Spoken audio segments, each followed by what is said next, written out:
I can only deliver in the 2-hour window you set. Okay.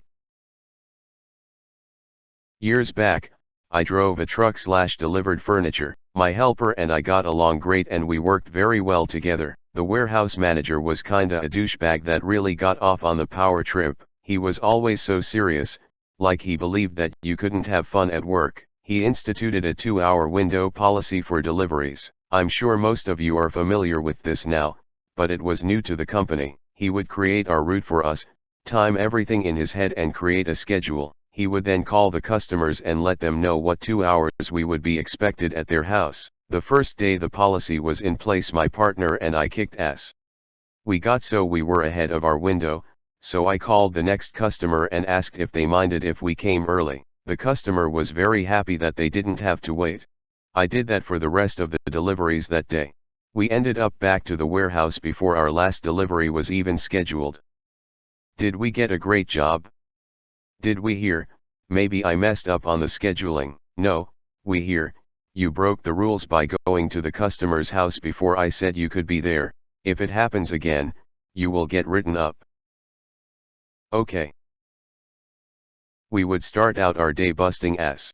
We would fly through the deliveries until we reached a time where we'd just stop for an hour or two. I live in New Jersey, there is a lot you can do. We went to arcades, museums, the beach, all paid time because we wouldn't want to break the rules and get written up. Now to the comments. You broke the rules by going to the customer's house before I said you could be there, but the customers are very happy about it, and aren't the customers always right?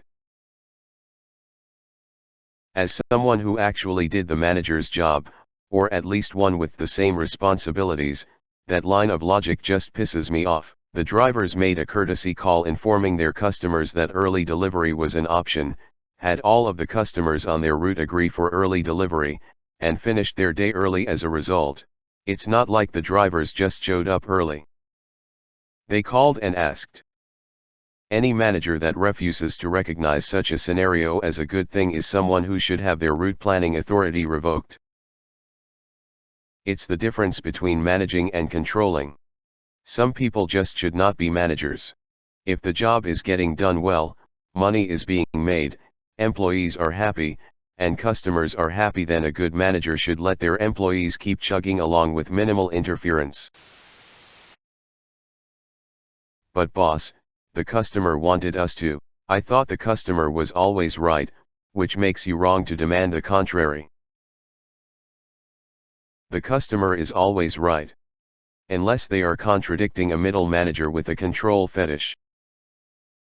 That's when you take the malicious compliance to the next level by calling the customer to tell them their delivery could have come early but management refuses to let you come early. So, is there an ending to this? Did the manager ever find out and try to do something about it, or did it just go on until either you left, the policy rescinded, or the manager was removed? OP replied. The ending is kinda messed up. I got hurt on the job, in the warehouse. They had no racks, no forklifts, it was just a giant building that was way too small for the amount of furniture. The manager set up a stack of patio tabletops that we were using to put recliners in the loft. My coworker slipped and I caught a lane power rocker/recliner over my head. I mean, I really caught it. I sprained my shoulder and compressed 2 discs in my thoracic spine. I went out on workers' comp. I got put on the shit list. When I went back, he tried to take me off the road and have me work in that death trap of a firehouse. When I refused, he threatened to fire me. I threatened to call OSHA, then picked up the phone to call for a ride out of there. My car was at the store. He must have thought that I was following through with my threat and put his hand around my throat. So I punched him in his face. We both pressed charges, we both dropped them, quit/got fired, depends who you ask. Followed through with workers' comp and spent about 18 months in point. The doctor wanted to do a fusion, but the thoracic surgeon talked me out of it. My back is still ducked, but now I'm in IT and don't have to lift shit. I have never crossed paths with him again. Your boss not only broke extremely clear-cut OSHA safety regulations, He also committed assault and violated OSHA whistleblower protection regs. He may have pressed charges, but the fact that he assaulted you first makes your follow-up actions a clear case of self-defense. Furniture work is rough. The bosses often make it worse. I ended up having to quit my job at a large furniture factory and warehouse due to either a compressed or herniated L5S1 disc. It was cumulative damage I couldn't prove was work-related, so had no case against the company, but it was so bad I wasn't able to run for 7 years after the injury. I'm mostly better now, but it still pops and flares every once in a while. Maybe he planned in his mind to purposely give you guys a 2-hour paid break daily. Doubtful, but your optimism reminds me of a boss I missed out on. I recently started work at a factory.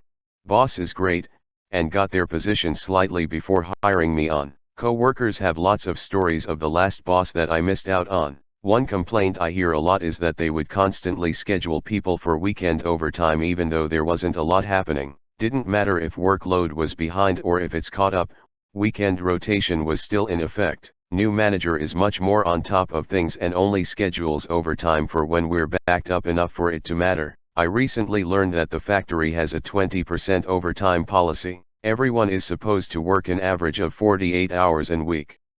Because of our new boss's skill at planning, we're technically overstaffed because we're not working as much overtime as expected. I realized from this, the last boss probably just left the overtime rotation going every week to justify the workers there. He's properly staffed, using all his resources as needed, and the workers get their 8 hours at time half without having to break a sweat. OP replied. I had a boss like that. The store was going out of business. It was a matter of time. We got if I don't see you, I am assuming you are working on something. He knew that if the big boss realized that we really only had a partial day work he would thin the herd. See, when I delivered furniture, we had a guy in the warehouse that would act as dispatch for us. If we were already loaded up for the whole day and managed to finish early, he would just have us come back to the store to assemble floor models or clean stuff. We usually had to come back to load up a few more orders though. Never under any circumstances would we have been able to just go out and do stuff while on the clock. I'm so jealous of you. Yup. I was the middle manager / dispatch at a furniture warehouse for a while. Our standard op was to have short route or early finish driving teams help assemble, clean, or prep for the next day until the end of their shift. Threatening to write them up for finishing their route early, that honestly never crossed my mind. As someone who has managed people for years, this guy is a horrible manager. He has made it all about him. There are a lot of deeper psychological problems going on also, but, on the surface, this is about him. What the employees did most businesses would kill for. Hard-working employees who went the extra mile to make their customers happy. They should have been recognized, not chastised. Deleted. I was going to say that OP is really lucky that the manager didn't just say, oh, I scheduled too few deliveries, silly me, I'll schedule twice as many tomorrow. Imagine Op's face if he'd say that. I'm just starting to get into the scheduling / dispatching side of things at my work, and if an employee is ever done ahead of schedule I thank my lucky stars. I had a union position at the railroad about 10 years back. Our contract stipulated that we had to have the facility manned from 6 p.m. to 6 a.m. 7 days a week. Mind you that they stopped ingating semi-containers at 9 p.m. so from 9 p.m. until 6 a.m. we generally spent our time in strip clubs, making $20 an hour. Oh my god, I deliver appliances and whatever else people buy, and we had something similar a year or two ago. Terrible manager duo decide to be proactive and make the 2H window calls and routes the day before. We either ended up way ahead of schedule, gave an hour for a simple drop, or way behind, way too little time for a fridge downtown. We either had to call and get yelled at when we told them we'd be outside the window, or they'd be unhappy we were early because they were out doing stuff. The whole thing was axed after too many angry customer calls. I definitely encouraged them to call, and we went back to the normal way. We route, load up, and call that morning with the 2H window. Was it Furniture Row? I currently work here, but it's gotten so bad, might walk out today. OP replied. Furniture Row it was not. It's on the Jersey Shore.